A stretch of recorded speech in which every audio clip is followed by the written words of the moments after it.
guys, welcome back. Kamina the coach here. I am subdued, not because I'm not necessarily doing well, or not because I'm just feeling a bit more subdued. So I haven't done a video in a while because, as most of you know, I am a transracial adoptee, a Black American woman who was adopted by a white family at birth. And I didn't discover that until I was 32. And as of January 2021, I began my reunion journey. And I did find my biological family, my first family. But so this video is going to be, I wasn't sure at first, but so there has been a really amazing documentary released by, he didn't do the video, but it's centered around Dr. Gabor Matt and a Hungarian physician who has studied the work of childhood trauma and how it represents or is expressed in addiction and physical ailments. And I relate very much to this work. And we're not talking about woo-woo type stuff. There's a lot of science that surrounds this. So stay with me here, because I'm going to get to my own story after I cover the science. So the reason I haven't done a video is because I haven't been feeling physically well. So I'm going to tie my not feeling physically well to my childhood adoption trauma and just all around trauma of being adopted into the family that I was. So there's a lot of research surrounding the manifestation of addiction and physical ailment in relationship to trauma. Some outrageous number of African American women have manifest asthma as a result of the intergenerational trauma of racism that we experience as being Black women in this country. The amount of Black men who experience hypertension, hyper being very much or prolonged periods of tension, it makes sense that they are the population that manifests this disease more than others, because they live their life in prolonged periods of stress and tension. So the documentary is amazing, but it's not new work. So I've also studied Dr. Peter Levine, who has done some amazing work on The Body Keeps the Score is his book, along with others. I think there's Crouching Tiger or something like that. He has a lot of work, but did I say The Body Keeps the Score? That's Bessel van der Kolk. Sorry if I said that. So his is, Peter Levine is, I'm not sure, do a Google search. There's some amazing stuff on Peter Levine. The Body Keeps the Score is Bessel van der Kolk. So really following the wisdom of these three doctors and how they discuss trauma, even pre-verbal trauma that can't be recollected, and the way that it's stored inside the body and can manifest itself as addiction and or physical ailments. And there's no separation, and could have both, which is quite sad.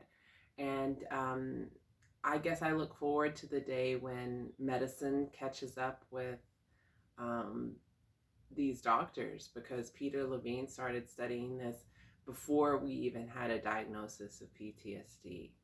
So yeah, I look forward to the day when medicine catches up with this, because I have had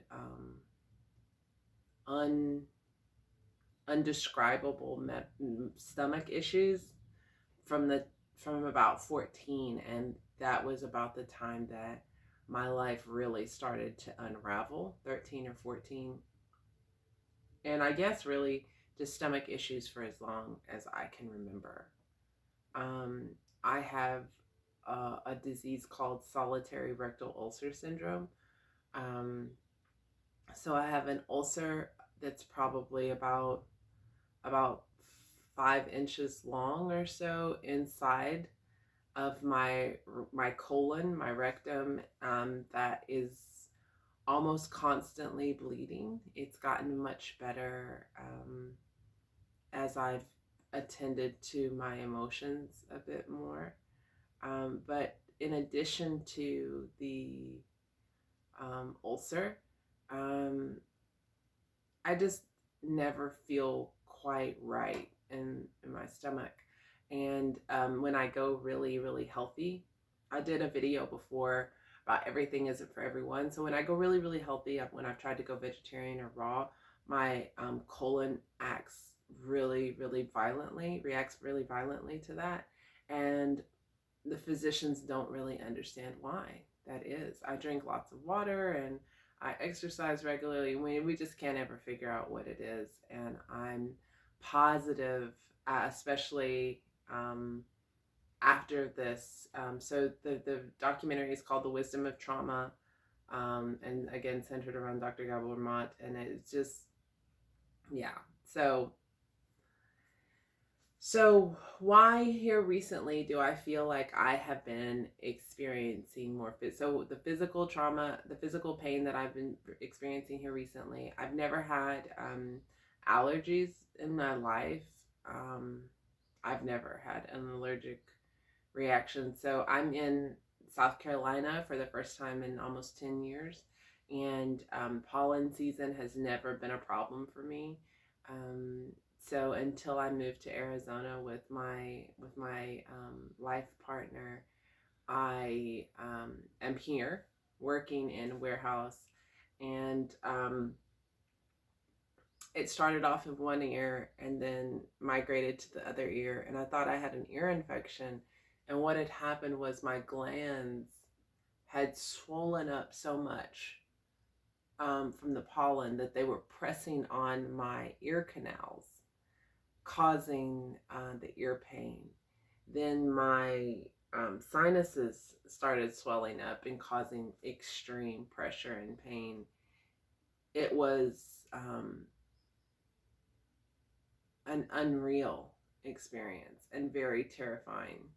Um, and so also I have been fighting ringworms for, I guess, 2.5 months. One just popped up. I was like, that looks like a ringworm.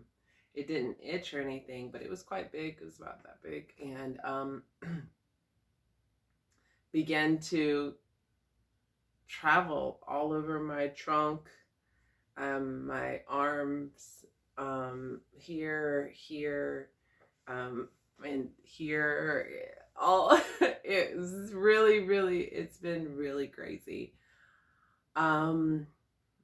Colloidal silver has finally helped me with that, but I think what's helped me with that the most. Okay, so back up. So what is it that I believe that is causing these things?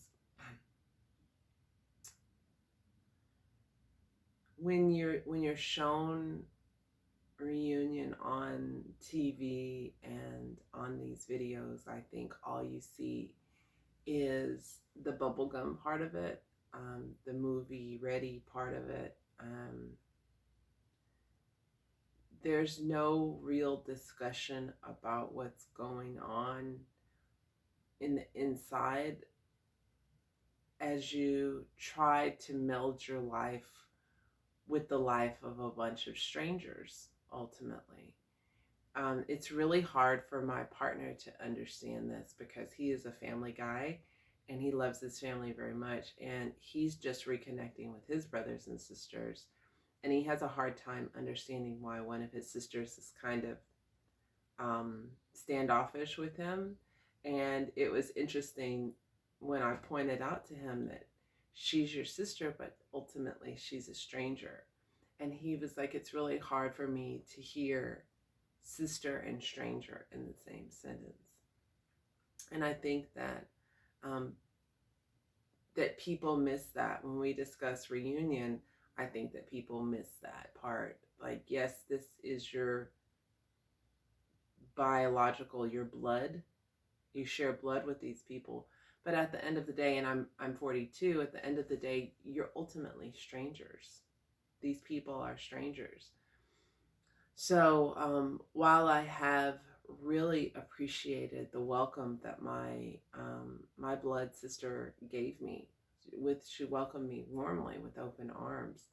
Um, we differ in a lot of ways, um, character wise, and our outlook on the world, and uh, almost polar opposites. And I am a chameleon, and in that I take on the characteristics of the people that I'm around. And, science has proven that we often feel or mirror each other because we have mirror neurons in our brains. And again, so not to say that there's anything wrong with her. She just manifests her trauma, her past trauma, in a different way than I do. And because I know the intensity the possibility of intensity that I hold, I kind of position myself around people who are, so I usually am here, and I try to position myself around people who are here, because I know um, when I'm around people that are more here, we go here together. So I don't know if that makes sense. So I prefer type B personalities because I'm a type A. So type Bs tend to bring me down, or help ground me a little bit more. So it's been an experience to try to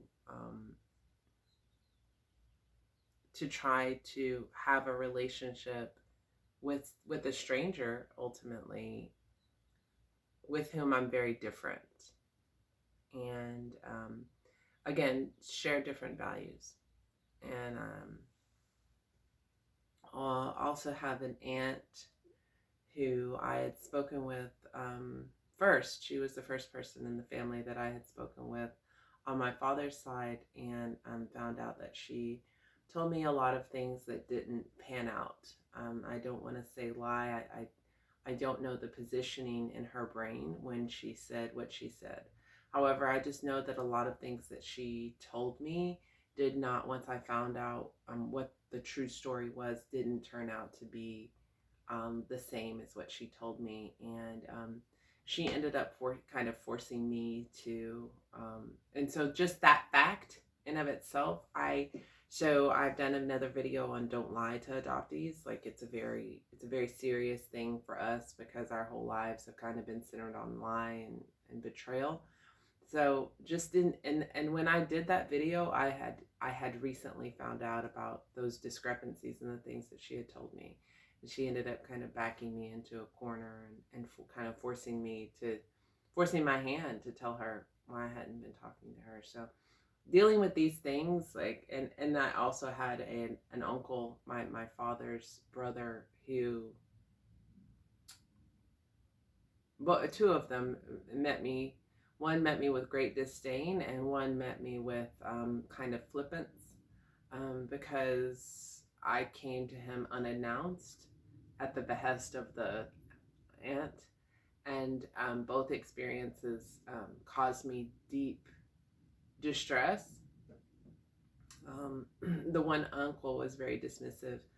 He did end up calling me back and apologizing, and did, say, we'd love to meet you and please come. And I've connected with his wife online.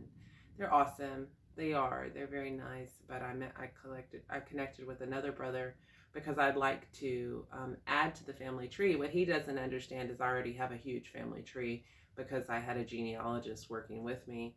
So I would have loved to have been able to work with him to expand our family tree, because I would love to look at us going back to the plantation and even further if possible. But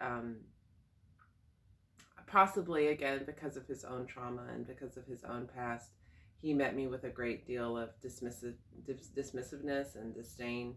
Probably a good 30 minutes of him berating me, and it was not a very good experience at all.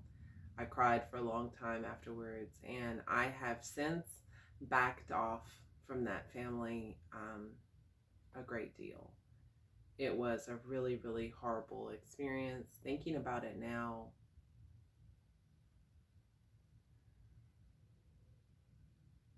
so it made my stomach hurt just now. I feel a sadness in my chest. So I haven't done a video in a long time because all of the stress and strain of reunion has manifested itself in me physically. And I wish that somebody would do some research or write or talk about this, because I have another friend who, after her reunion, was bedridden for 4 weeks, had to go to the ER. Just a really hard experience to work through, and thank goodness we have our support systems and people who love us and stand behind us, because I couldn't have done it without the people who love me and support me. It's been scary is a really good word to describe it. Very sad, frustrating, lonely. It's hard to put words to it, because you expect reunion to be, no matter how much you prepare for it, you don't expect reunion to be this difficult. You don't expect it to be this stressful and exhausting. You just don't expect it. So that's what's been going on. That's why you haven't seen me in a while. You haven't seen a video from me in a while. How I'm dealing with it is I've had to take a step back from the family, and let them know that I, will be in touch when I'm feeling better, instead of cutting them completely off. Thank goodness to my adoptee support system that have encouraged me to kind of try to stick that out, because my first inclination was to just stop. And yeah, so I'll try to figure out a different way to have a relationship, but I've had to ask for some time for myself to just process, because I've been pushing myself too hard and trying to accommodate other people, when it is really me who is the one taking in the most information. While it is new that I am new to the family, it is me that's taking in all of the family information, and I've taken in a lot of information. So I'm going to take some time for myself to process. I'm being kind to myself. I'm taking time to allow my body to heal and love on little Kamina, and love on my partner, and allow him to love on me. And we're moving the end, so it's July probably 12th or 13th today, and we're moving to Arizona at the end of the month. So there's just a lot going on. So I'm taking some time to be kind to myself, trying to eat well, trying to eat well, trying to stay active physically, and drinking a lot of water. I went to go see a friend yesterday, and I haven't seen any friends face to face in a long time. That was really good experience. The driving out in the nature was really good. I haven't been able to be out in nature in a while because of the sudden allergies. So that's what I'm doing, taking some time for myself, trying not to feel guilty for asking for time from the family to process information. It's hard not to feel guilty. Adoptees bear that guilt a lot. I think we carry it as our shield. So that's what's been going on.